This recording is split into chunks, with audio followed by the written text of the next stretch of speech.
اعوذ باللہ من الشیطان الرجیم بسم اللہ الرحمن الرحیم الحمدللہ رب العالمین الصلاة والسلام علی اشرف الانبیاء والمرسلین وعلی اہل بیتہ الطیبین الطاہرین المعصومین اما بعد فقد قال اللہ تبارک و تعالی فی کتابہ المجید بسم اللہ الرحمن الرحیم بقیت اللہ خیر لکم ان کنتم مؤمنین۔ عزیزان گرامی، سب سے پہلے 15 شعبان المعظم ولادت بسعادت منجی بشریت حجت اللہ خلیفۃ اللہ حضرت امام مہدی علیہ السلام، آپ تمام مؤمنین و مؤمنات اور بالخصوص سیدۃ نساء العالمین حضرت فاطمۃ الزہرا سلام اللہ علیہا کی خدمت میں ہدیہ تبریک و تہنیت پیش کرتا ہوں۔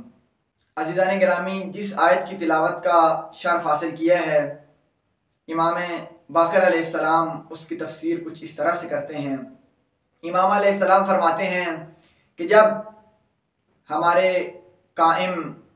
ظہور کریں گے، ظہور کے بعد جو پہلی آیت ان کے زبان مبارک پر ہوگی وہ یہی آیت ہوگی کہ بقیت اللہ خیر لکم ان کنتم مؤمنین، کہ دنیا والو میں ہی ہوں جو خلیفۃ اللہ ہوں،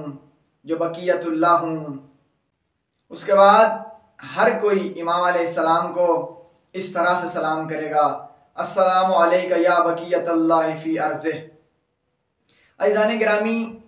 رسول اللہ صلی اللہ علیہ وآلہ وسلم سے امام مہدی علیہ السلام کے بارے میں بہت سی روایات نقل ہوئی ہیں کہ جس میں رسول اللہ فرماتے ہیں کہ میری اولاد میں سے ایک مرد ہوگا جس کا نام مہدی ہوگا،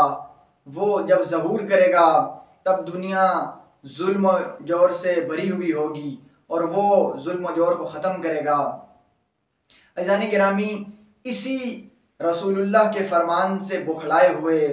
عباسی حکمران اب اس در پہ تھے کہ کسی طرح امام مہدی علیہ السلام کے بارے میں کوئی خبر ملے تو ان کو شہید کر دیا جائے۔ حتیٰ امام محمد تقی علیہ السلام کے دور سے عباسی خلفاء کی جانب سے بہت سختیاں اور امام علیہ السلام کو بہت محدود کر دیا گیا، اور امام حسن عسکری علیہ السلام کے دور میں یہ محدودیت اور سختی اپنے عروج کو پہنچی۔ امام علیہ السلام پر اتنی سختی کی جاتی کہ امام علیہ السلام کو اپنے گھر بھی نہ آنے دیا جاتا، اور جب امام علیہ السلام کی رفت و آمد اپنے گھر ہوتی تو اس عباسی حکومت کی نگرانی میں ہوتی۔ مگر عزیزان گرامی یاد رکھیں، کیونکہ اللہ کا فیصلہ تھا کہ اللہ کے آخری حجت نے رسول اللہ کی اولاد میں سے آخری چاند نے آنا تھا، اور عزیزان گرامی جو اللہ کا فیصلہ ہو اس کو کوئی رد و بدل نہیں کر سکتا۔ حتیٰ امام مہدی علیہ السلام کی ولادت اتنی مخفی ہوئی کہ امام حسن عسکری علیہ السلام کے قریبی افراد کو بھی نہیں پتا تھا، اور بالآخر 255 ہجری میں عراق کے شہر سامرا میں امام مہدی علیہ السلام اس دنیا میں تشریف لائے، اور کیونکہ یہ اللہ کا امر تھا اور اس کو پورا ہو کر رہنا تھا۔ عزیزان گرامی، شیعہ سنی کتب کے اندر رسول اللہ کے زمانے سے لے کر امام حسن عسکری علیہ السلام کے زمانے تک تمام ائمہ معصومین علیہ السلام نے امام مہدی علیہ السلام کے بارے میں بشارتیں دی ہیں۔ اسی طرح رسول اللہ صلی اللہ علیہ وآلہ وسلم ارشاد فرماتے ہیں، میں تمہیں بشارت دیتا ہوں کہ آخری زمانہ ہوگا، میرا ایک بیٹا مہدی آئے گا، اس وقت دنیا ظلم و ستم سے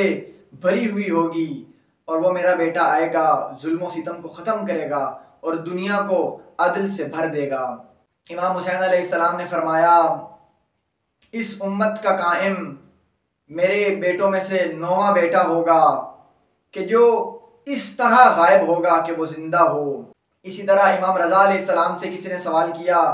کہ یا امام، آپ اہل بیت میں سے قائم کون ہے؟ امام علیہ السلام نے جواب دیا، میرے بیٹوں میں سے چوتھا بیٹا ہوگا کہ جو ہم میں سے قائم ہوگا، کہ جس وقت دنیا ظلم و جور، اختلافات، انتشارات سے پر ہوگی، اس وقت آئے گا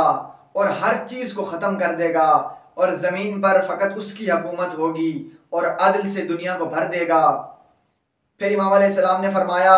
اس کی ولادت کے بارے میں لوگ شک کریں گے، اور میرا بیٹا وہی ہے کہ جو اپنے قیام سے پہلے غیبت میں رہے گا۔